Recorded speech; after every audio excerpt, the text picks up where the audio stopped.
Assalamualaikum students. This is International Islamic University Islamabad Schools Sahiwal campus.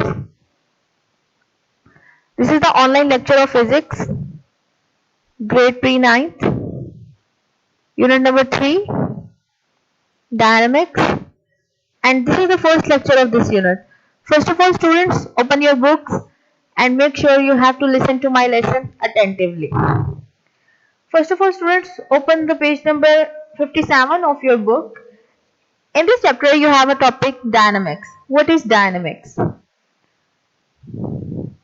The branch of mechanics that deals with the study of the motion of an object and the cause of its motion is called dynamics. अच्छा, हमारे पास dynamics क्या होता है कि ये हमारे पास mechanics की एक ब्रांच है और मैकेनिक्स आपको जैसे पता है आपने फर्स्ट चैप्टर में रीड किया था कि मैकेनिक्स हमारे पास फिजिक्स की ब्रांच है जिसमें हम मोशन के बारे में स्टडी करते हैं और जो डायनामिक्स है वो आगे से मैकेनिक्स की ब्रांच है जिसमें हम लोग स्टडी करते हैं किसी भी ऑब्जेक्ट के मोशन की कि उसमें मूवमेंट कैसे हुई है और क्यों हुई है and the cause of its movement और उसमें मोशन होने की वजह कि उसकी कॉज हमारे पास क्या है। तो इन चीज की जो स्टडी होती है उसको हम क्या कहते हैं डायनामिक्स। अच्छा, सेकंड चैप्टर में आप लोगों ने रीड किया था काइनेमैटिक्स। काइनेमैटिक्स भी आपको जैसे पता है कि वो भी स्टडी ऑफ मोशन है, लेकिन अब मैं आपको डिफरेंस बताऊंगी काइनेमैटिक्स और डायनामिक्स में। काइनेमैटिक्स जो होते हैं वो उसमें हम लोग जो स्टडी करते हैं मोशन के बारे में, लेकिन जो डायनामिक्स है डायनामिक्स में हम स्टडी ऑफ मोशन तो करते हैं लेकिन साथ में हम उसकी कॉज ऑफ मोशन भी करते हैं। इसलिए अगर आप मतलब कोई चीज की आप डायनामिक्स की स्टडी कर रहे हैं तो without the cause of motion you can't explain the dynamics. So dynamics के लिए हम लोग को उसकी कॉज ऑफ मोशन को भी एक्सप्लेन करना जरूरी है। तो ये तो हमारे पास इंट्रो था डायनामिक्स का। अब नेक्स्ट टॉपिक आपके पास है फोर्स। फोर्स हमारे पास क्या होती है, जैसे कि इसके मैं आपको एग्जांपल के थ्रू समझाऊंगी। जैसे कि फॉर एग्जांपल आप डोर ओपन करते हैं या आप डोर को पुश करते हैं या पुल करते हैं, तो ये आप जो है वो फोर्स लगा रहे होते हैं डोर पे। जैसे कि मैं फोर्स लगाती हूँ डोर को पुश करने की, तो मैं डोर को ऑपोजिट साइड की तरफ पुश कर रही हूँ, मतलब उस तरफ उसको कर रही हूँ, फोर्स लगा रही हूँ। तो ये जो मैं लगा रही हूँ जिसकी वजह से वो जो डोर है वो ओपन हो रहा है, तो वो हमारे पास क्या होती है फोर्स। इसी तरह से जब आप उस डोर को पुल करेंगे, अपनी तरफ खींचेंगे, तो ये भी आपके पास क्या है फोर्स है। जैसे कि पिछले चैप्टर में हम लोगों ने स्टडी किया था फोर्स का और उसमें मैंने आपको एक एग्जांपल टेबल की दी थी कि टेबल में भी हम लोग क्या है, जब अगर मैं फॉर एग्जांपल टेबल को अपनी तरफ खींच रही हूँ तो मैं वो क्या कर रही हूँ उसमें फोर्स लगा रही हूँ और वो उस फोर्स के थ्रू जो है वो टेबल जो है वो मेरी तरफ मूव करेगा। अब फोर्स को एक्सप्लेन करते हैं कि फोर्स हमारे पास क्या होता है। A force moves or tends to move, stop or tends to move the motion of a body. The force can also change the direction of the motion of a body. अब force हमारे पास क्या होती है, force जो है वो हमारे पास movement है और टेंड्स टू मूव। टेंड्स का मीनिंग होता है मूवमेंट करवाना, एबिलिटी टू मूव, कि हम लोग फोर्स जो है वो मूव करना या मूव करवाना या स्टॉप करवाना किसी मोशन बॉडी को। The force can also change the direction of the motion of the body. जो फोर्स है वो direction of the motion of body भी चेंज कर सकती है, मतलब जो फोर्स है वो डायरेक्शन भी चेंज कर देगी। अब जैसे कि ये एग्जांपल है हमारे पास टेबल की। अब देखिए आपके पास टेबल पड़ा हुआ है, आप उसको अगर अपनी तरफ खींचेंगे, अगर आप फोर्स अपनी तरफ लगा रहे हैं तो वो क्या होगी, उसकी डायरेक्शन भी चेंज होगी। पहले वो जहां पे पड़ा हुआ था वो खींच के थोड़ा सा पीछे हो जाएगा। इसी तरह से अगर आप आगे की तरफ लगा रहे होंगे, पुश करेंगे, तो भी आप एक फोर्स लगा रहे हैं और वो फोर्स के थ्रू क्या होगा कि टेबल की जो है वो पोजीशन या उसकी जो डायरेक्शन है वो चेंज हो जाएगी। इसी तरह से अगर हम एग्जांपल लेते हैं, जैसे आप लोग जो हैं फॉर एग्जांपल क्रिकेट आप लोगों ने देखते ही होंगे। क्रिकेट में अगर हम एग्जांपल लें एक बैट्समैन की, जो बैट्समैन है वो क्या कर रहे हैं, वो बॉल पे जो है वो फोर्स लगाया वो बैट के थ्रू। बैट आप बॉल जो है वो आई है, आप जो है वो उस पर फोर्स लगाते हैं बैट पे, तो वो क्या होती है, जो बॉल को है वो डिफरेंट डायरेक्शंस में आपको भेजेगी। जरूरी नहीं है कि बॉल जो है वो हर बार एक ही डायरेक्शन में जाए। वो फोर्स जो है अगर आपकी ज्यादा लगेगी तो बॉल जो है वो ज्यादा दूर जाएगी, अगर फोर्स कम होगी तो बॉल जो है वो कम दूर जाएगी, कम जो है वो दूर जाएगी, पास ही रहेगी। तो जो ये इसी तरह से वो यही चीज आ जाती है कि जो फोर्स है वो जो है बॉडी की डायरेक्शन को जो है वो चेंज कर सकती है। इसी तरह से लेकिन अगर मैं एग्जांपल लूं, हम लोग एग्जांपल लेते हैं फुटबॉल की।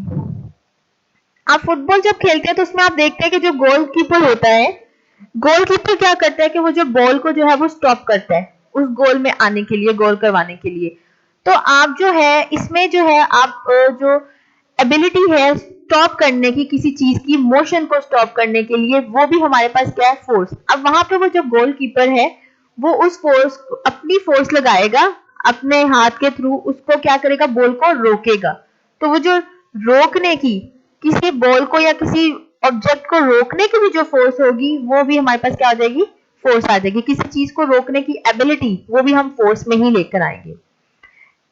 इसी तरह से फॉर एग्जांपल नेक्स्ट, अगर समटाइम्स ऐसी है कि कुछ हमारे पास चीजें ऐसी होती हैं जिनको हम लोग जो मोशन की हालत में नहीं होती लेकिन हम फिर भी उन पे फोर्स लगा रहे होते हैं। इसकी एक एग्जांपल है कि हम अगर हम वॉल को पुश कर रहे हैं, मैं उस पर अपनी फोर्स लगा रही हूँ लेकिन वो वॉल तो अपनी डायरेक्शन चेंज नहीं कर रही।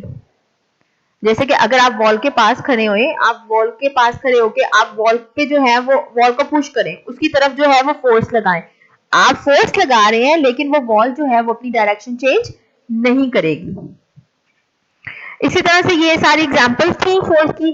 और इसमें एक और एग्जांपल मैं आपको एक्सप्लेन करती हूँ कि अगर फॉर एग्जांपल आप एक एप्पल जो है वो कट कर रहे हैं नाइफ से, by pushing the sharp edge into the apple. आपने जो नाइफ के जो एजेस है, जो नाइफ जो होती है उसको आपने क्या किया है, उस पे आपने फोर्स लगाई है और एप्पल पे आपने कट की है। अब आपकी फोर्स लग रही है और इसके से आपके क्या होगा कि आपका जो है, एक तो फोर्स के थ्रू हमने कहा कि उसकी डायरेक्शन भी चेंज होती है बॉडी की, लेकिन अब क्या है कि हम साइज और शेप भी चेंज कर सकते हैं। कैसे? इसमें हम एप्पल की एग्जांपल देखें कि आपने एप्पल था, पूरा एप्पल आपके पास था, आपने नाइफ के थ्रू उस पर फोर्स लगाई है, आपने उसको कट किया।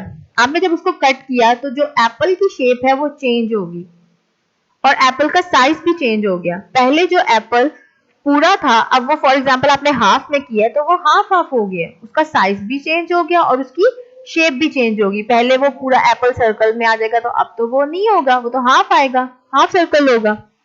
इस तरह से ये हमारे पास क्या था, फोर्स का टॉपिक था। Now next is inertia. What is inertia? अब इनर्शिया हमारे पास क्या होता है, इससे पहले मैं इसको एक्सप्लेन करने से पहले मैं थोड़ा सा आपको इसका आइडिया देती हूँ।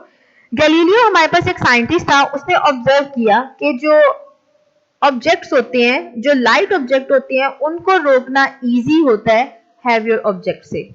मतलब फॉर एग्जांपल कि अगर हमारे पास जो ऑब्जेक्ट है वो हमारे पास मोशन में है, तो अगर हमारे पास लाइट ऑब्जेक्ट होगा, अगर हमें उसकी मोशन को स्टॉप करना है तो उसको रोकना आसान होगा बनिस्बत के हैवियर ऑब्जेक्ट के, जो हैवी ऑब्जेक्ट होगा उसको।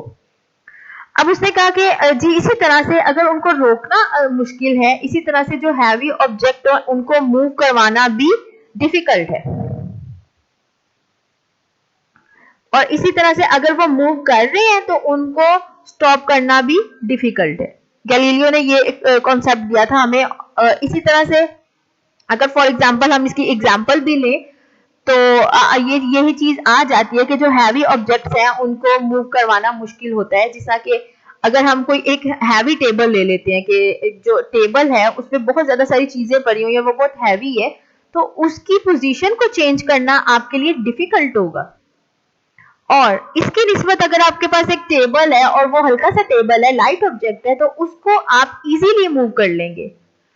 और इसी तरह से अब इनर्शिया हमारे पास क्या होता है, इनर्शिया हमारे पास ये होता है कि हर बॉडी में क्या होता है कि जो स्टॉप करने की, स्टॉप मतलब कि रेजिस्ट करने की जो एबिलिटी है, कि वो अगर बॉडी रेस्ट में है तो वो उसको मोशन में लाने के लिए एबिलिटी वो रोकेगा।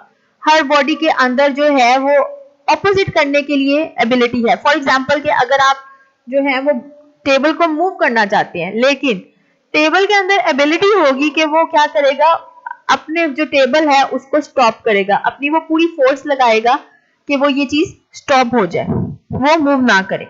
अब मैं आपको पहले इनर्शिया एक्सप्लेन करती हूँ। Inertia of a body is the property due to which its resist any change in its state of rest or motion. Heavier objects are difficult to move, or if moving, then difficult to stop. Newton concluded that every body resists the change in its state of rest or of uniform motion in a straight line. अब inertia हमारे पास एक body में क्या होता है, उसकी property ये क्या है, वो प्रॉपर्टी कि ये वो है कि इनर्शिया क्या करता है कि वो चीज जिसकी वजह से जो बॉडी अगर रेस्ट में है या मोशन में है वो इस चीज को स्टॉप करेगी अपने अंदर चेंज लाने में। मतलब फॉर एग्जांपल कि अगर एक बॉडी जो है वो दूसरी साइड पे मूव कर रही है, जैसे कि अगर आप कोई भी एग्जांपल ले लें, अगर वो दूसरी साइड पे मूव कर रही है, अगर वो मोशन में है और लेकिन मैंने उसको रेस्ट में लेकर आना है, तो वो अपने अंदर एक एबिलिटी होगी कि वो रेस्ट में नहीं आएगी, वो उसके अंदर एक फोर्स होगी, तो उस फोर्स को हम क्या कहेंगे, इनर्शिया। और न्यूटन ने ये कहा था, न्यूटन ने ये कंक्लूड किया था, ये रिजल्ट निकाला था कि हर बॉडी के अंदर जो है वो इनर्शिया होता है, वो हर बॉडी के अंदर एक ऐसी फोर्स होती है जो कि उसको स्टेट ऑफ मोशन और रेस्ट में या यूनिफॉर्म मोशन में लाने के लिए स्टॉप करेगी।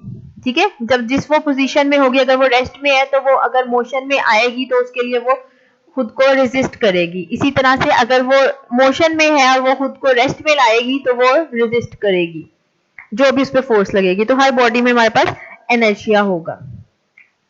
अब हम एक एग्जांपल लेते हैं इनर्शिया की।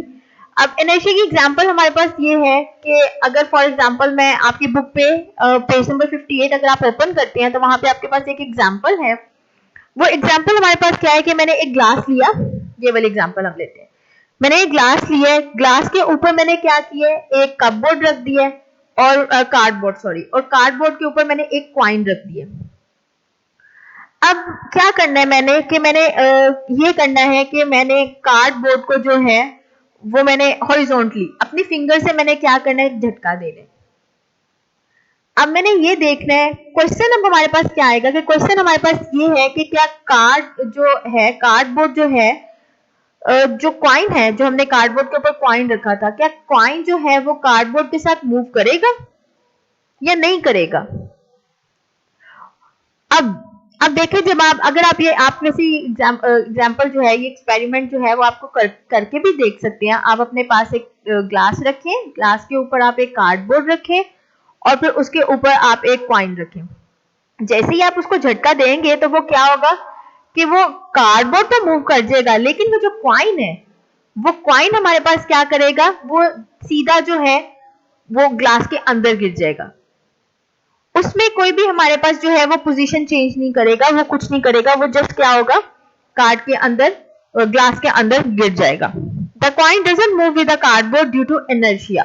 वो इनर्शिया की वजह से, क्योंकि उसके अंदर एक जो हमारे पास है एबिलिटी है, एक प्रॉपर्टी है कि वो उसको रेजिस्ट करेगा, वो रेजिस्ट नहीं करेगा अपनी चेंज ऑफ पोजीशन या जो स्टेट है उसको चेंज करने के लिए, तो वो सीधा उसकी वजह से क्या होगा, ग्लास के अंदर गिर जाएगा। इसी तरह से एक और मैं एग्जांपल लेती हूँ। उस एग्जांपल में जो आपकी बुक में है वो एग्जांपल हमारे पास क्या है कि मैं क्या करती हूँ कि मैं एक कॉइन्स के स्टैक ऑफ कॉइन्स। अब आपके पास स्टैक क्या होता है, स्टैक होता है कि आपने कुछ 6-7 कॉइन्स या जितने भी आपने ग्रुप ऑफ कॉइन्स जो है वो ऊपर एक दूसरे के ऊपर करके रख दिए, एक मतलब ग्रुप बना दिए। और अब मैं क्या करती हूँ, मैं उन कॉइन्स को क्या करती हूँ, पेपर के ऊपर रखती हूँ या कार्डबोर्ड के ऊपर। मैंने उनको कार्डबोर्ड के ऊपर रख दिया। अब मैं क्या करती हूँ, कार्डबोर्ड के ऊपर, चले हम ऐसा करते हैं, अब इनको हम पेपर के ऊपर रख देते हैं। मैंने एक पीस ऑफ पेपर लिए और उनको मैंने पेपर के ऊपर रख दिया, कॉइन को, जो स्टैक ऑफ कॉइन्स है, और मैंने उनको टेबल के ऊपर रख दिया। अब मैं क्या करती हूँ, stack a few coins at its one and. ठीक है, हमने वही एक एंड पे हमने कॉइन्स को रख दिया। अब मैंने क्या करना है कि मैंने पेपर को बाहर निकालना है। वो जो पेपर मैंने कॉइन्स के ऊपर रखे हैं, मैंने झटका देके उन पेपर को अब अपनी तरफ खींचना है। उस पेपर को मैंने उस पेपर पे फोर्स लगानी है और पेपर को मैंने अपनी तरफ खींचना है। अब क्वेश्चन ये है कि क्या जब हम पेपर को खींचेंगे तो क्या ऐसा होगा कि वो कॉइन्स गिरे बगैर हमारे पास पेपर जो है वो आ जाएगा, या उन कॉइन्स के साथ क्या होगा, या जो कॉइन्स है वो वैसे ही उसी ग्रुप में स्टैक की हालत में रहेंगे, या वो जो हमारे पास क्या होगा, अगर हमने उनको एक्सप्लेन करना है। अब हमारे पास क्या होगा कि जो कॉइन्स है, coins stacked over remain undisturb on pulling the paper strip quickly. Coins क्या होंगे, वो अनडिस्टर्ब, उनकी कोई भी मोशन चेंज नहीं होगी, क्योंकि किसकी वजह से, इनर्शिया की वजह से वो उसी तरह से ही रहेंगे, ठीक है, और पेपर जो है उनमें से निकल जाएगा, क्योंकि उनमें इनर्शिया आ जाएगा, और इनर्शिया क्या करेगा, वो रेजिस्ट करेगा उसकी स्टेट ऑफ जो मोशन को है वो चेंज करने की। वो रेस्ट में है तो वो उनको रेस्ट में ही रहने देगा, ठीक है, इस तरह से। अब नेक्स्ट हमारे पास है कि व्हाट इज मोमेंटम। मोमेंटम हमारे पास क्या होता है? Momentum of a body is the quantity of a motion it is possesses due to its mass and velocity. The momentum p of a body is given by the product of its mass and velocity. P is equal to mv. Momentum is a vector quantity. Its system international unit is kilogram meter per second. अच्छा, अब हमारे पास momentum क्या होता है? Momentum हमारे पास क्या होता है कि एक बॉडी जो होती है वो पोजेस, एक उसमें जो क्वांटिटी ऑफ मोशन जो है वो पोजेस होती है, किसकी वजह से? उसके मास और वेलोसिटी की वजह से। अब मोमेंटम हम लोग कहते हैं कि जिस तरह से, अगर फॉर एग्जांपल में आपको इसकी क्या होगी कि a bullet has a very small inertia due to its small mass. जो बुलेट होती है, जो हम लोग गन में से जो हमारे पास बुलेट होती है, गोली जो होती है, उसका जो है इनर्शिया स्मॉल होता है, क्योंकि उसका मास जो है वो लाइट वेट होता है। अगर उसका मास कम है तो उसका इनर्शिया भी क्या है, स्मॉल होगा। जिस ऑब्जेक्ट का मास हमारे पास स्मॉल होगा, उसका इनर्शिया भी हमारे पास क्या होगा, स्मॉल होगा। और यही वजह है कि आप उसके पास देखें, जो रेजिस्ट फोर्स है वो हमारे पास कम होगी, और उसकी रेजिस्ट फोर्स कम होने की वजह से हमारे पास क्या होता है कि वो जो जब हम गन में से बुलेट निकालते, जब फायर करते हैं, तो इसी वजह से वो जो गन है वो बहुत, जो बुलेट है वो बहुत तेजी से जाके जाती है, सिर्फ इस वजह से कि उसका जो मास है कम होता है। इसी की तरह अगर हम कोई और एग्जांपल लेते हैं, अगर फॉर एग्जांपल मैं ट्रक की लेती हूँ कि लोडेड ट्रक है मेरे पास, वो बॉडी जो है, और उसके रास्ते में जो है coming it's way is very large. एक जो लोडेड ट्रक है वो आ रहा है, वो बहुत ज्यादा लार्ज है, उसमें बहुत ज्यादा वेट है। Even if the truck is moving slowly, जो ट्रक है वो बहुत स्लोली मूव कर रहा होगा, क्यों? क्योंकि उसमें बहुत ज्यादा फोर्स लगानी पड़ रही होगी। तो इसलिए जिस चीज का वेट ज्यादा होगा, उसका हमारा मास ज्यादा मीन्स कि हमारे पास फोर्स ऑफ इनर्शिया भी ज्यादा होगा। इसी तरह से जिनका फोर्स ऑफ इनर्शिया सॉरी जिनका इनर्शिया हमारे पास कम होगा, उनका मास भी कम होगा। मास कम होने की वजह से हमारे पास इनर्शिया भी कम होता है। अब वो कह रहे हैं कि मोमेंटम जो होता है वो क्वांटिटी ऑफ मोशन जो होता है वो क्यों आता है? क्योंकि जो इसमें मास और वेलोसिटी की वजह से उसमें मोमेंटम जो है वो पैदा हो जाता है एक बॉडी में। और मोमेंटम जो होता है वो हम किसे गिवन करते हैं? वो हमारे पास प्रोडक्ट होता है किसका? मास और वेलोसिटी का। P is equal to M V. M हमारे पास मास और V इक्वल वेलोसिटी। और आपको पता है कि जो वेलोसिटी है आपके पास वेक्टर क्वांटिटी है, सो इट्स मीन, अगर मैंने आपको पहले भी बताया था कि वेक्टर क्वांटिटी हमारे पास कैसे बनती है, कि अगर एक हमारे पास स्केलर क्वांटिटी और एक वेक्टर क्वांटिटी है, अगर उन दोनों को देखें तो हमारे पास वेक्टर क्वांटिटी आएगी। अगर आपकी कोई भी क्वांटिटी में अगर वेक्टर क्वांटिटी आ गई है तो वो डेफिनेटली जो होगी वो वेक्टर क्वांटिटी हो जाएगी। तो इसी तरह से वेलोसिटी हमारे पास वेक्टर क्वांटिटी है, तो वेलोसिटी की वजह से हमारे पास मोमेंटम भी क्या होगा? वेक्टर क्वांटिटी आ जाएगी। और इसका यूनिट हमारे पास क्या होगा? किलोग्राम मीटर पर सेकेंड। प्रोडक्ट हो रहा है तो मास का यूनिट हमारे पास क्या होता है? किलोग्राम। और वेलोसिटी का यूनिट क्या होता है? मीटर पर सेकेंड। तो प्रोडक्ट मीन्स इन दोनों को मल्टीप्लाई, तो वो हमारे पास क्या आ जाएगा? किलोग्राम मीटर पर second. Now students, you have some assignment. What you have to do? You have to learn the definition of dynamics, force, inertia, momentum, definition, formula, and system international unit. And make sure students, you have to learn the definition of dynamics, force, and inertia with examples. You also have to learn each example. Okay, students, this is the end of our lesson. Thank you. Allah Hafiz.